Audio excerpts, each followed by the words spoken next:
Masechet Ḥullin, Daf Ayin Het 78. We begin the fifth perek. The Mishnah teaches Oto ve'et beno noheg ben ba'aretz ben b'chus al-aretz b'ifnei habayit ve'shelo b'ifnei habayit b'Ḥullin u'b'muktashin. The prohibition against slaughtering a mother and an offspring animal on the same day. That applies whether you are in the land of Israel or outside the land of Israel. It applies when the Bet HaMikdash is built, and it applies when there is no Bet HaMikdash. It applies to Ḥullin animals and also to sacrificial animals. We're going to analyze when and where this law applies. So for sure, it applies to a mother and an offspring, and that offspring could be a boy or a girl, cannot be slaughtered on the same day. If it's a sacrificial animal, then it will be disqualified from being a sacrifice. However, if it's Ḥullin, the principle that we're going to see in the next examples is that even if you do slaughter a mother and an offspring on the same day, both of them are still kosher to eat. One violated a law, and the one who violates such a law, that's the second. Whoever does shechita on the second one, it could be the same person does shechita on the first and second, or two different people, doesn't matter. But the point is that if you do slaughter a mother and offspring on the same day, the first one is totally fine. There's nothing wrong with the first one. But whoever does slaughter on the second one will get 40 lashes. Gemara will discuss, what about a father and an offspring? Does it apply also to the father or only to the mother? Okay, so that's the basic principle. It applies to Ḥullin and Muktashim. Kesad. Let's give some examples. Hashochet oto ve'et beno. Ḥullin b'chutz. Shenehem kesherim. We're going to go through every possible permutation, but we'll see it's really the same principle applied in each case. If someone does shechita to a mother and an offspring on the same day, and both animals are Ḥullin, and they do it outside the temple courtyard, which is good for Ḥullin. Shenem kesherim, both of them are kosher. The first one has absolutely nothing wrong with it. You took a regular kosher animal, you did shechita, Ḥullin outside the courtyard, totally kosher. The person that does shechita, says a beracha, he gets a mitzvah, all good. But the second one violates oto ve'et beno, and therefore that person that does shechita will get 40 lashes. But the animal is still kosher. Kodashim b'chutz. Harishon chayav karet, ushnehem pesulim, ushnehem sofgim et ha'arba'im. If both of them are sacrificial animals, they're sacred animals, and one does shechita outside the temple courtyard. Now that itself is a problem, and it's a serious violation and is chayav karet. So the first one, you have just an animal, that's sacrificial animal. You do shechita outside, chayav karet. That's, if you stop right there, that's a simple case of shechoteh chutz, doing a slaughter of a sacrificial animal outside. And both of them are pasul to be a korban. The first one, because it was slaughtered outside of the temple courtyard, so that makes it pasul as a korban. And the second one is pasul because it's oto ve'et beno. So an animal that is the second animal that's slaughtered that violates oto ve'et beno cannot be a sacrificial animal. However, that also saves the second shochet from karet, because you only are liable to karet as shechoteh chutz if you slaughter an animal that otherwise would have been valid and fit as a sacrifice. So you took this animal that is totally good as a sacrifice and you did it outside the courtyard, karet. But the second animal, since in any case that animal is disqualified from being a korban because it would be the second of the day, and oto ve'et beno would be violated, therefore he is not liable to karet for shechoteh chutz. And the bottom line is, both of them deserve 40 lashes, but for different reasons. The first one deserves 40 lashes because that 40 lashes is instead of karet. If someone is liable to karet, but there's two witnesses there, then he can get lashes, and that will be the effective karet for him, which is probably better for him, because whatever karet is, it sounds a lot worse than definite 40 lashes. It's done, and then he lives on, and he is atoned for that karet. So the guy that did the shechutei chutz gets 40 lashes instead of karet, and the second one gets 40 lashes for oto ve'et beno. Ḥullin bifnim. Now, what if both animals are ḥullin and one slaughters it inside the courtyard, which is also problematic? And even though it's inside the courtyard, it's not going to be a good sacrifice because the animal's ḥullin. But there's no karet for this. Shenehem pesulim. So both of them are now going to be unfit to be a korban. Ve'hasheni sofeg et ha'arba'im. The second person gets lashes because he violated oto ve'et beno. But the first person does not get lashes because you don't get lashes for slaughtering a ḥullin inside the courtyard. It's just that the animal is going to be pasul. Kadashim bifnim. If they're holy animals and you slaughter it inside, which is the right place to do it, harishon kasher upatur. The first one is totally fine because before you do the second one, nothing happens to the second one. So you have a kodesh animal, you slaughter it inside, you could use it as a korban. The person does shechita on that, not only patur, it's a mitzvah. He did shechita on a korban.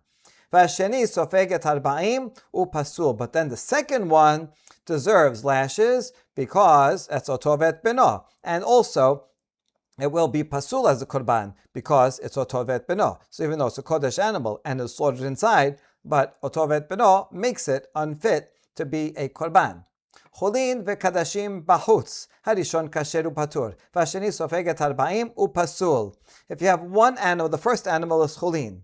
The one that you slaughter second, the child, it doesn't matter if you do the mother first and then the offspring, or offspring first and then the mother. That doesn't matter. It's just the second one will be a violation of oto ve'et beno.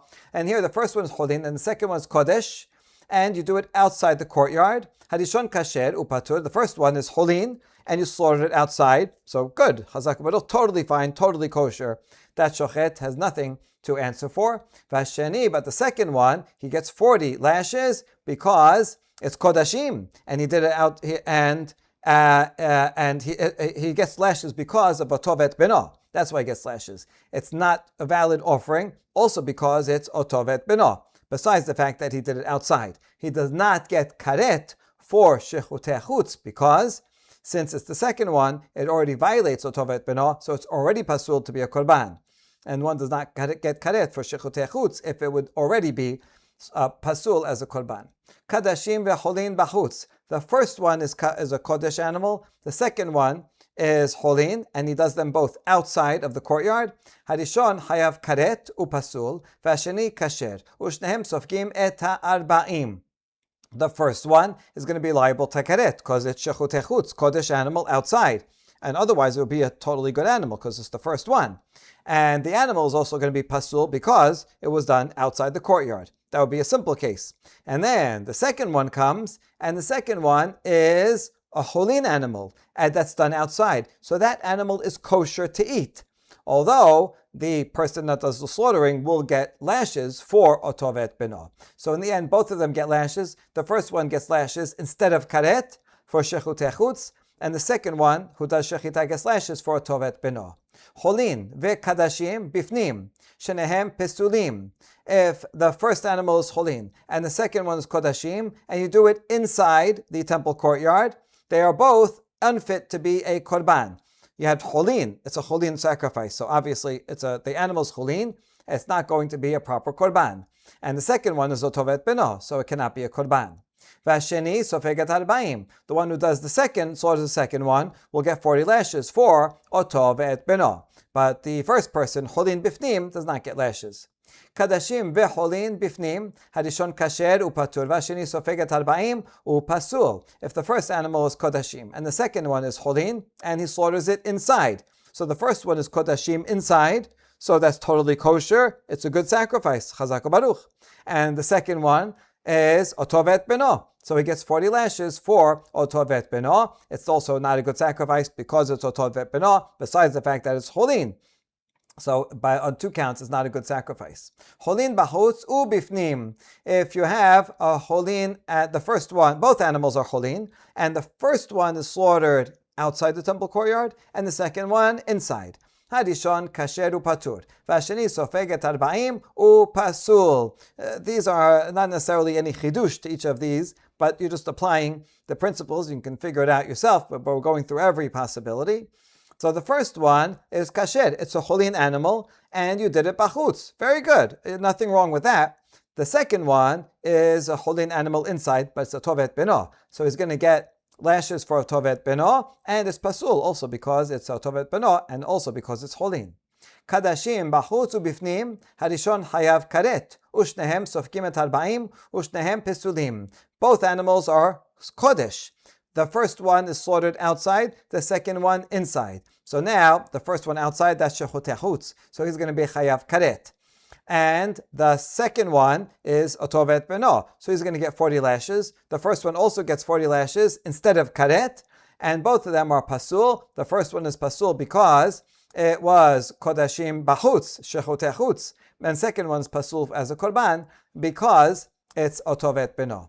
Ḥullin bifnim ubachutz, harishon pasul upatur, vasheni sofeget arba'im bekasher. If it's a Ḥullin animal, and the first one was slaughtered inside, and the second one outside. So the first one is Ḥullin inside the courtyard. Well, then that's not going to be good for a korban. It's pasul, although there's no punishment for that. And the second one is going to get 40 lashes because he violated otovet beno. But since it's Ḥullin, and he did it outside the temple courtyard, so the animal is kosher to eat. The first one, not.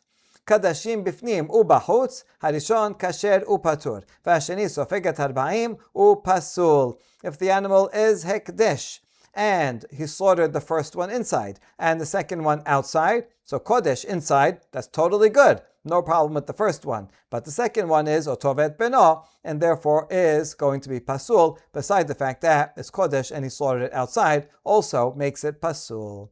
Gemara. Tenor banan. Minayin lo otovet beno shenoheg b'muktashin. The beginning of the Mishnah said that otovet beno applies to Ḥullin animals and hekdesh animals. What's the source that it should apply to hekdesh animals? That you can't slaughter the mother and the offspring on the same day.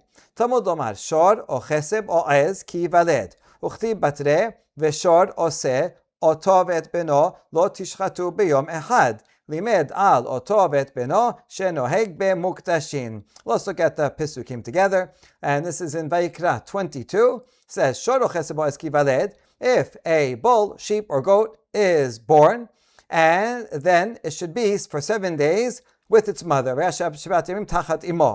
that you cannot slaughter it and offer it as a sacrifice for the first 7 days. This has certainly symbolic significance on the 8th day, like Brit Milah for a person, also for a sacrifice at the 8th day. It doesn't have to be the 8th day, but after the 8th day, then you can slaughter it. V'hala yeraseh lekorban ishel Adonai. So Pasuk 27 clearly is talking about a korban. Okay, this law that you have to wait till the 8th day is regarding a korban. The next pasuk says, "Veshor oseh otovet beno lo tishchatu b'yom echad." And a cow or a sheep, it and its offspring do not slaughter on the same day. Now, therefore, since pasuk 27 is talking about kodesh, we can learn that 28, right after that, is also talking about Kodesh. And so as we say, here's the first pasuk, here's the second pasuk, Limed al tovet beno, shenoheg b'muktashim. So the juxtaposition, the continuation of the 28. After 27, 27 is about sacrifices, 28 also is about sacrifices. If so, maybe the prohibition of otovet beno only applies to sacrificial animals. That's when you can't slaughter them both on the same day. But if it's Ḥullin and you just want to eat them yourself, then not a sacrifice, then maybe you're permitted to kill the mother and the offspring on the same day. And the answer is shor, hifsika inyan. No, the word shor shows that they're separate because it says shor o chesed o ez, and then here it says shor again. Now, if it's just a continuation, you wouldn't have to repeat shor. You could just continue and say otovet beno. The repetition of shor says, oh, this is a new law. It separates the two. And since they have the separation, that means that the second law applies to Ḥullin. If so, let's go back to the other way. Since the shor is a separating word, maybe it's separating and saying that, the next law, Oto ve'et beno, applies only to Ḥullin and not to Mukdashin. We changed the topic from 27. 27 is about Kodesh, and 28 is about Ḥullin.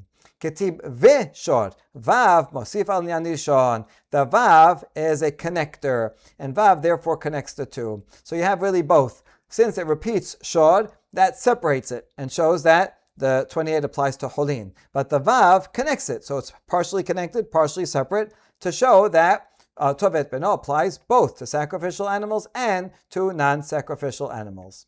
Gemara asks, ma kadashim kil'ayim la, af oto ve'et beno kil'ayim la. Lama tanya, oto ve'et beno noheg bekilayim ubekoi. Once you taught me that the law of Oto ve'et beno applies to sacrifices, well then I might come to the following conclusion. Kilayim, that's diverse kinds. If you take two different species of animals and you mate them together, that offspring is a kilayim offspring. You're prohibited from doing that.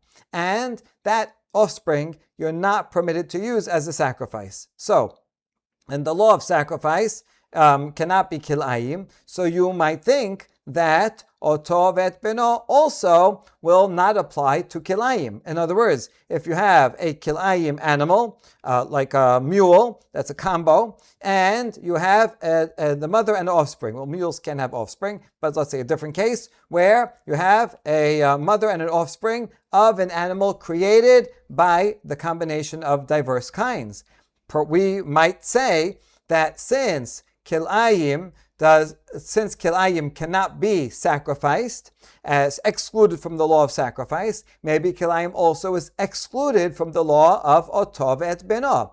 But we have a baraita that says otherwise. Oto ve'et beno applies to kilayim and also a koi. A koi can be identified maybe as a water buffalo or a muflan. This is something that has aspects of a behema and of a chaya. So it's either a safek behema, safek chaya, or maybe it's a third category altogether. And if you have a koi and an offspring, also you cannot kill a water buffalo and the offspring on the same day. And so now we have the first question, that if you're associating Oto ve'et beno with sacrifices, maybe just like kilayim is excluded from sacrifices, it should be excluded from Oto ve'et beno, but the Braita doesn't say so. And to answer the question, ve'od, se ketib, it says the word se regarding Oto ve'et beno, right? Shor, o se, Oto ve'et beno. And we know about the word se, ve'amar Rava, ze bana'av. It says the word se regarding the list of kosher animals, a se of sheep and a se of goats.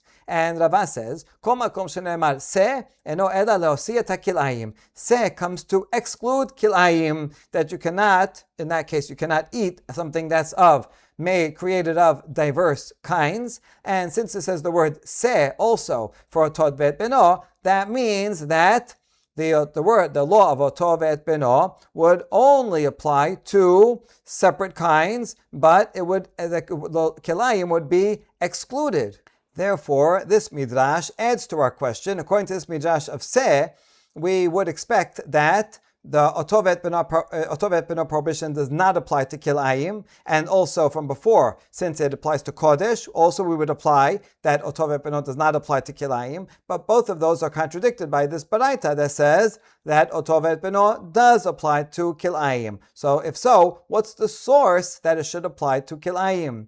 And the answer is Amar Kera o lerabot et hakilayim. This word o, veshor o, se, that comes an extra word, and that comes to include if you have a mother and an offspring of that were created from diverse kinds, then that also is a prohibition. Even though you're not allowed to make kilayim, once there is a kilayim, you're still not allowed to slaughter the mother and the offspring on the same day. Despite the fact that it says se, and despite the fact that it applies to kodashim, the word o overrides those, and therefore says, yes, it applies to kilayim. Good.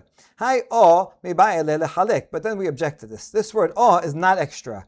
We need the word o to separate between shor and se. Tisalka datech, amina. Ad deshachit shor ubeno, se ubeno, la mechayev kamashmalan. If I did not have the word o, I might have thought that one violates Oto ve'et beno only if one slaughters 4 animals. an ox and its offspring, and a sheep and also its offspring. Because without the word or, you'd say shor vase oto vet beno. You have to slaughter a shor and a se and their offspring in order to violate. So I need or to tell me or. If I do slaughter a mother and an offspring of either species, I am liable. So therefore or is not extra. And we answer lehalek mi beno nafka. Otovet beno. Otovet beno. Beno is singular, and therefore I learn if it was that I have to slaughter 4 animals, a short and a se. It should say benam, their offsprings in plural, but it says it in singular, and therefore clearly it refers to one or the other, and therefore or is extra, and I can use or to include that otovet beno applies to kilayim. Wait a second, but I still need the word or for something else. In this braita, ilu ne'emar shor vese ubno, hayiti omer ad shishchot shor vese ubno. Talmud omar shor o se oto ve'et beno. My love me o nafkale. This braita says, if it said shor vese, if it didn't have the word o, it said shor vese ubno, I would think that one only violates when you slaughter 3 animals. It has to be, you have to slaughter a shor and a se and the offspring of one of them. Because that's what the word says, shor vise ubno. And therefore it says shor o se o tovet beno. So I need the word o to teach me that if one slaughters just 2 animals, either the shor and beno or se and beno. So isn't this derivation from the word o, and therefore the word o is not extra? I cannot use it for kilayim because I need to use it for this. And we answer la me oto. No, the derivation is not from the word o, but rather from the word oto. Oto is also singular. It says oto vet beno, meaning, and that's talking about the mother. So even if it said shor vise oto vet beno, from the word oto, I would know that it's only one of the mothers and then 1 offspring. So the word o is in fact extra. Hanicha leRabbanan dimiata lehu o oto. Okay, that answer is fine according to Rabbanan. We're going to see what the Rabbanan say. That the word oto is in fact extra and can teach us that either one of the mothers. That one kills with the offspring, one is liable. Ela leHananya delamiatar le oto lehalek minale. But Hananya, we're going to see in just a couple of paragraphs what Hananya says, but he uses oto for something else. So lehalek, to separate between the animals that it's either or, either shor or se. Where is he going to learn it from? And the answer to that is for Hananya. We answered for Rabbanan, but not for Hananya. Lechalek la serich kera desabar leha kerebi Yonatan. He doesn't need the word o to separate or oto. He doesn't need o or the word oto to separate species, because he follows the opinion of Rabbi Yonatan, who says in a different context that as long as it doesn't say the word yachtav together, then I can assume that they're already separate. I don't need a special word to say or in order to separate 2 things, as long as the pasuk does not say yachtav together. And we see that in this example, the Tanya. Ish asher yikalel et aviv ve'et imo. Eni ela aviv ve'imo. Pasuk says, any person who curses his father and his mother. So then for sure, he shall die. Person should certainly get the capital punishment for this if he curses his father and his mother. But what about just one? Aviv shelo imo, v'imo shelo aviv, curses his father but not his mother, or his mother but not his father. Minayin, how do you know he's also guilty? Talmud omar, aviv v'imo kilel. Aviv kilel, imo kilel. Diber bi Yoshia. Pasuk continues, his father and his mother, he has cursed. So you see it says the word curse twice. Ish asher kalel et aviv. So you can separate that. And then it says v'imo kilel. So therefore you can separate aviv, that there's a kilel for father and kilel for mother, and therefore we learn that one is liable for cursing either father or mother. That's the opinion of Rabbi Yoshia. We're not looking for his opinion. We're looking for Rabbi Yonatan's methodology. Rabbi Yonatan omer, mashma shenem kechad, mashma echad bifnei asmo, ad sheyifrot lecha katub yachtav. Rabbi Yonatan says that if you say this and that, like here, father and mother, it means both of them, and it also means either one. Unless the pasuk says the word yachtav. It does say sometimes, like you shall not plow with an ox and donkey, yachdav, together. When the Torah wants to say you need both, it says yachdav. If it doesn't say yachdav, then that means either or. It also means and. It includes and or. And therefore, according to the Bionatan, as long as you don't have the word yachdav, you read viv ve'etimo as an or, either one by itself. And therefore, the Bionatan would apply the same thing here. Shor, if it said shor ve'seh, it doesn't say yachdav, so I would assume it means a shor or a seh, one of its offspring. And therefore, Hananya can follow the opinion of Rabbi Yonatan, and therefore he would say this or that, and even Hananya, who uses the word or, we'll use that for the kilayim, and he also uses the word oto for something that we're about to see. So even though he has no extra words, he doesn't need. They are both extra words because he doesn't need any word to teach me this or that. According to Rabbanan, they don't have to follow the Bionatan, and they can use the word oto in order to teach us lehalek, to say shor, you're liable, or se, an offspring, you're also liable, because they think oto is extra. Okay, so now that we explained what they do with how they are mechalek between shor and se, now we have to actually say what they were talking about regarding the word oto. So let's go back. My Chananya, my Rabbanan. Who is Chananya and Rabbanan? And what do they say? Tanya. Oto vet beno noheg benekevot, veno noheg bezecharim. Hananya omer noheg ben bezecharim, ben benekevot. This is the question that I introduced at the beginning of the Mishnah. The Baraita teaches. When you say it and the offspring, that applies to females, but not to males. We're talking about the mother. It applies to a mother and an offspring. It does not apply to a father and an offspring. That's Rabbanan. According to Rabbanan, paternity is not relevant when it comes to animals. Everybody agrees that it applies to the offspring, whether it's male or female. You cannot slaughter a mother and a boy, or a mother and its daughter on the same day. But according to Rabbanan, it's only the mother. If you happen to know who the father is, you can slaughter the father and the offspring on the same day. That's fine. However, Hananya disagrees, and he says it applies both to the father and to the mother. You cannot slaughter either one of those with its offspring on the same day. My Tamad Rabbanan. What's the source for Rabbanan? Tanya.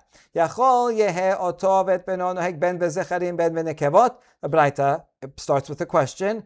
You might think, can it be that oto vet beno applies both to a father and a mother? V'dinhu chayeb kan v'chayeb be'em al banim. Ma keshechayeb be'em al banim benekevot v'lo bezecharim af keshechayeb kan benekevot v'lo bezecharim. Oh, we're going to compare it by a logical inference to the prohibition to take a mother bird with its offspring, which is very ingenious because these are very similar laws. It seems to be caring about the mother, the intergenerational fact that you're not going to catch or kill both generations all at once. You have to give consideration to that. So the law of a mother and the chick or the eggs, that says clearly only applies to the mother.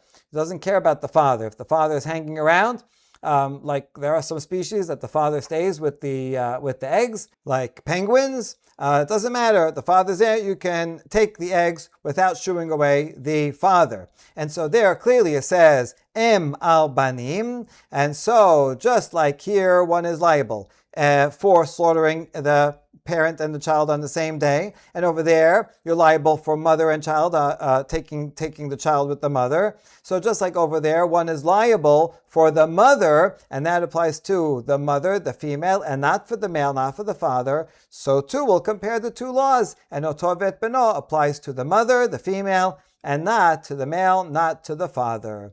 That makes sense. But then the Baraita rejects it. Lo, im amarta be'em al banim sheken lo asa ba mizuman keshe eno mizuman. Tomar be'oto vet beno she'asa bo mizuman keshe eno mizuman. You can't compare these two laws because in em al banim we do not make equivalent that which is prepared compared to that which is not prepared. The law of em al banim applies only ki karedecha kan sipor baderech, if you happen upon a nest. While you're walking out in the field, out in the wilderness, you happen upon it, then you cannot take the chicks or the eggs. You have to send away the mother first, and then you can take them. It applies only in the wilderness when eno mizuman, not prepared. However, if you own it, you prepared it, you have chickens, and you own it, it's in your chicken house, then you're allowed to take the eggs with the mother there. That's the halacha. And therefore you see that em al banim is more limited. You cannot compare that to oto ve'et beno. Oto ve'et beno applies across the board. And therefore you see that oto ve'et beno is more inclusive, is more expansive than em al banim. So therefore this is not a proof. Maybe just like it's more expansive in that it applies to mizuman, so too it's more expansive and applies also to father. Talmud omad oto echad velo shenayim, and therefore the pasuk says oto. The word oto is a limiting word; it's a singular and says only one. Oto vet beno, and oto is referring to the parent and only one parent, and therefore it applies only to the mother. So we will compare it like to em. אחר שחילק הכתוב זכיתי לדין. חייב כאן וחייב באם הבנים. מה כשחייב באם הבנים? בנקבות ולא בזכרים, אף כשחייב כאן בנקבות ולא בזכרים. And now, once the Torah separates and says only one parent but not two, I still might not know which parent are you talking about, father or mother. Oh, now we'll bring in the comparison of reason to em al banim, and it says, oh, I'm liable here in oto ve'et beno. And there's also liability in the similar law of em al banim, just like em al banim is talking about the mother and not the father, so too, oto ve'et beno applies to the mother and not the father. Now notice that until now, according to the Rabbanan, we do need the word oto. But the Baraita continues with the argument for Rabbanan and says, Vim nafshecha lomar beno mishe beno karuch acharav yasa zachar shen beno karuch acharav. Or if you want, I can give you a different explanation for why oto ve'et beno applies only to a mother and not for a father and an offspring. Because the pasuk says oto ve'et beno. Beno means its offspring, and that refers to an offspring that clings to it. And that the offspring clings to its mother, it needs to go and nurse, and does not cling so much to the father. And so that will exclude the male, the father, because the offspring does not cling to it. So you see that we don't need the word oto, because we can learn the same thing from beno. Now the Gemara says, what do you mean? Why are you giving a second answer? What's wrong with oto? Ma im nafshecha lomad. Why do you say, if you want to say, this is a better answer? Because you might reject oto. The word oto is a masculine word. It's not ota, it's oto. So therefore oto sounds like it should be father and offspring. Oto ve'et beno.